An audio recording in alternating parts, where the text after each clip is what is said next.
It was supposed to be a quiet lunch, just 1 hour of peace before diving back into a mountain of reports. As the Director of Internal Affairs, my job was relentless, overseeing law enforcement misconduct, reviewing complaints, and making sure officers were held accountable.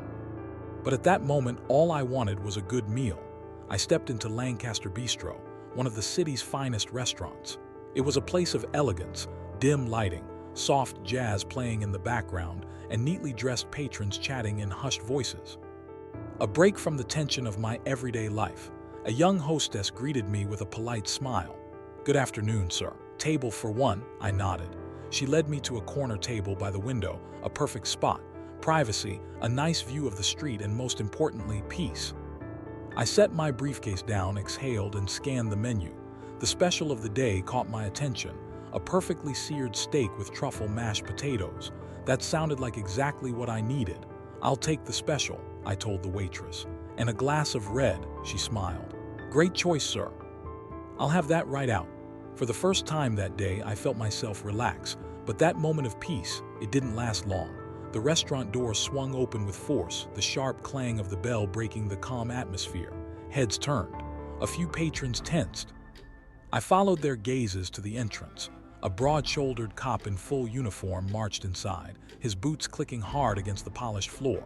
His posture was stiff, controlled, but his face, it screamed arrogance. His name was Officer Ryan Blake, and he was already staring directly at me. He didn't scan the room, didn't hesitate. He locked onto my table and started walking toward me. I frowned. What does he want? I didn't know him personally, but I knew his type. Entitled, aggressive, the kind of cop who thought the badge made him invincible. Stopping just inches from my table, he crossed his arms and scowled. "You're sitting at my table." I blinked. "Excuse me." He tilted his head, his smirk widening. "This is my spot. I sit here every week. Move." My jaw tightened. This wasn't about a table. This was about power. I took a slow sip of my water, keeping my expression neutral. "I was seated here by the staff," I said calmly. "If there's been a mistake, you should take it up with them." Ryan's nostrils flared. He didn't like that answer. He took a step closer, gripping the chair across from me like he was about to yank it out from under me. "I don't need to talk to anyone. I reserved this table. Now move." I glanced around the restaurant. No reserved sign. No indication that this table belonged to anyone. And yet he was demanding I leave.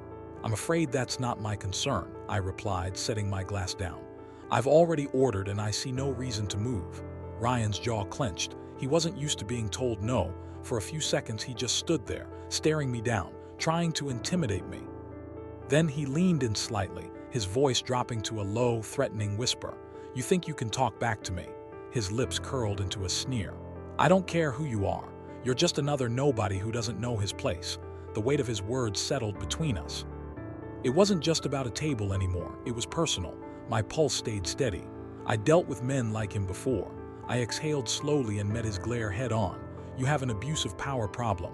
The words landed like a slap. Ryan's posture stiffened. His fists clenched at his sides. For a moment, I saw something flicker in his expression. Rage, frustration, maybe even a hint of doubt, but then his smirk returned. Cold, smug, arrogant. "You really think you can sit there and talk to me like that?" he muttered. "Do you even know who I am?" I didn't flinch. "Yes." I let the silence stretch for a second. Then I added, "You're Officer Ryan Blake, and that badge on your chest." I leaned in slightly. "It doesn't make you untouchable." His eyes darkened. For the first time I saw it, the moment he realized he wasn't in control. His face twisted into a scowl. "You don't belong here," he sneered. "And I don't just mean at this table." The room went dead silent. There it was, that ugly undertone that hung in the air like a thick fog. I sighed, shaking my head. "You should be careful what you say, Officer Blake." I gestured subtly. "People are listening." Ryan hesitated, finally noticing the restaurant patrons watching. Phones were out. Recording, his nostrils flared. His face reddened slightly, but instead of backing down, he doubled down. "You think these people care?" he scoffed. "You think anyone's going to stop me if I decide you need to be taught a lesson?" A chill ran down my spine. This wasn't just arrogance. This was dangerous. I made my choice. Very slowly, I reached into my jacket pocket, not for a weapon, for my phone. I kept my movements deliberate, making sure Ryan couldn't twist this into an excuse to escalate. His eyes flicked to my phone, suspicion twisting his face. "What?" he mocked. "You gonna call someone? Go ahead. Call your lawyer, call your boss. Hell, call your mommy, see if I care." I tapped my screen once. A pre-written emergency alert was sent. Ryan noticed and let out a sharp breath of laughter. "Oh, you're scared now?" I met his eyes. "No," Ryan frowned. Something about my tone unsettled him, and before he could respond, the restaurant door swung open. A patrol officer stepped inside. Ryan's shoulders tensed. The officer locked eyes with me, then with Ryan, his brows furrowed. He knew something was wrong. Ryan's posture shifted. For the first time since this started, he looked uncertain. But this wasn't over, not even close. Officer Ryan Blake stood stiff, his jaw tightening as he saw the patrol officer step into the restaurant. His arrogance flickered for the first time. The young patrol cop, his name tag reading Ethan Cole, scanned the room, taking in the frozen expressions of the restaurant patrons, the half-eaten meals, the phones discreetly recording. He knew something was wrong. Ethan's gaze landed on me, then on Ryan. His brow furrowed. "Everything okay here, Officer Blake?" Ryan exhaled sharply and forced a smirk, his fingers twitching slightly at his sides. "Just handling a situation." Ethan hesitated. He looked at me, then around the room again. People were tense, unmoving, watching, recording. He wasn't stupid. This wasn't just a seating dispute anymore. It was something bigger. I didn't say a word. I just let the moment hang, waiting, watching as Ryan tried to figure out his next move. Ryan exhaled sharply and turned back to me. His voice dropped to a near whisper. "You think calling in backup is going to change anything?" he muttered. Then he leaned in. His breath was hot, his tone dripping with venom. "You have no idea who you're messing with." I kept my face unreadable. Then I met his glare and said, "Neither do you." "That was it," Ryan snapped. Without warning, his hand shot to his holster, and in one swift motion, he pulled out his gun. A collective gasp rippled through the restaurant. A woman let out a sharp scream. Chairs scraped against the floor as diners scrambled backward, some ducking under tables, others rushing toward the exit. Ethan took an instinctive step back, his own hand flying toward his holster, but he didn't draw. Not yet. My heart pounded, but my face remained calm. I had faced threats before, but this was different. Ryan's face was flushed, his grip on the gun too tight. His chest was rising and falling rapidly. This wasn't control anymore. This was desperation. "Get up." Ryan's voice shook with rage. I stayed perfectly still. "Put the gun down, officer." I said, "Get up." Ryan roared. His finger twitched near the trigger. I spoke carefully, evenly. "Think, Ryan." I let the silence stretch, my words sinking in. "You pull that trigger, your career, your life is over." Ryan's breathing quickened. The weight of his own actions was creeping in now, but his pride, his anger, his arrogance, they wouldn't let him back down. "You don't tell me what to do," he spat. His finger hovered over the trigger. My hands remained visible on the table. I didn't dare make a sudden movement. Behind Ryan, Ethan lifted his radio, speaking in a hushed, urgent voice. 10 to 33. "Officer needs assistance. Armed suspect. Lancaster Bistro." I caught the words. Backup was coming, but would it get here in time? Ryan's eyes flickered to Ethan for a split second, just long enough for me to act. With deliberate calm, I lifted my phone. I pressed one button. The restaurant's overhead speakers crackled to life. Then a voice echoed through the room, a deep, commanding voice. "Ryan Blake, stand down." Ryan froze, his eyes widened, his gun hand trembled. Then the voice continued. "This is Chief Harper." Ryan's breath hitched, his face went pale. The chief of police himself had just entered the conversation, and suddenly Ryan realized he had lost. Ryan stood there frozen. The gun in his hand trembled slightly, his knuckles white from gripping it too hard. But his arrogance, that was gone. The voice over the speakers had ripped it away in seconds. "This is Chief Harper," the voice repeated, clear, sharp, and commanding. "I have officers en route to your location. Drop your weapon now." The room was deathly silent. Even the restaurant patrons, who had been holding their breath, seemed afraid to make a sound. Ryan swallowed hard. I could see it, the rapid calculations running through his head. His entire life flashed before his eyes, his badge, his career, his reputation, and it was all about to vanish. "Ryan," Chief Harper's voice cut through the silence again, this time firmer. "If you don't put that gun down immediately, you will not leave that building as a police officer." Ryan's jaw clenched. I saw it then, the flicker of something new in his expression, not arrogance, not entitlement. Fear. The gun shook, his finger twitched, and then he lowered it. The entire restaurant let out a collective exhale. Ryan placed the gun on the table, his hands hovering over it like he was still debating his next move. But it was too late. Ethan moved instantly, grabbing the firearm and stepping back, keeping it out of Ryan's reach. Smart choice, he muttered under his breath. For the first time, I let myself relax just slightly. But it wasn't over, not by a long shot. Outside, the wail of sirens grew louder. And then, the front doors burst open. 2 uniformed officers stormed in, hands hovering over their holsters as they scanned the scene, and behind them, moving with calm, controlled authority, Chief Samuel Harper. The restaurant held its breath. Harper was an imposing figure, late 50s, graying hair, sharp eyes that had seen more than their fair share of trouble. And right now, those sharp eyes were locked directly on Ryan. Ryan stiffened. His face was pale, his breathing uneven. For the first time, he looked small. Harper's gaze swept over the restaurant, landing on me. "Mr. Miller," he said, his voice measured but firm. "Are you all right?" I nodded once. "I'm fine." Harper's eyes snapped to Ryan, and his face hardened. "Officer Blake," Harper said, voice turning cold. "What the hell do you think you're doing?" Ryan opened his mouth, then closed it again. He looked like a man grasping for an excuse, but there was none, not this time. Ryan finally stammered. "I was just—" "Don't," Harper warned. A tense beat of silence passed. Harper exhaled sharply, then turned to me. "Tell me exactly what happened." I didn't hesitate. I was seated here by the staff. Officer Blake came in and demanded I move. When I refused, he escalated, first with verbal threats, then by drawing his weapon. Harper's jaw tightened. He turned toward Ethan. "What did you see?" Ethan nodded. "I arrived in the middle of it. When I saw the situation, I called for backup. He had his gun pointed at Mr. Miller when I got here." Harper exhaled sharply. He didn't look surprised, just disappointed. Ryan took a small step forward, his voice strained. "Sir, Harper turned on him with fire in his eyes. "Shut your mouth." Ryan froze. Harper took one step closer, lowering his voice to a deadly quiet tone. "You have any idea what you've just done?" Ryan's lips pressed into a tight line. I could tell. He still hadn't grasped the full weight of his mistake. Harper shook his head, then turned to the officers behind him. "Officer Blake is officially relieved of duty, effective immediately." A ripple of shock spread through the room.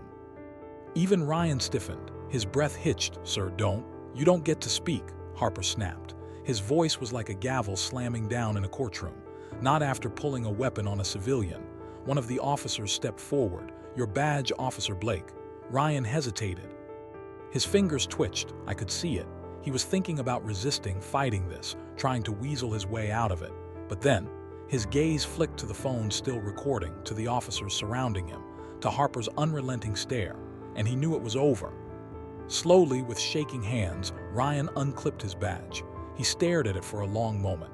Then finally, he placed it on the table, and the second it left his fingers, it was like the power drained out of his body. His shoulders slumped. His breathing became ragged. One of the officers stepped beside him. "Let's go." Ryan swallowed hard, then he turned to me, and for the first time, his expression wasn't arrogance, it wasn't anger, it was regret. His mouth opened like he wanted to say something, but then he thought better of it.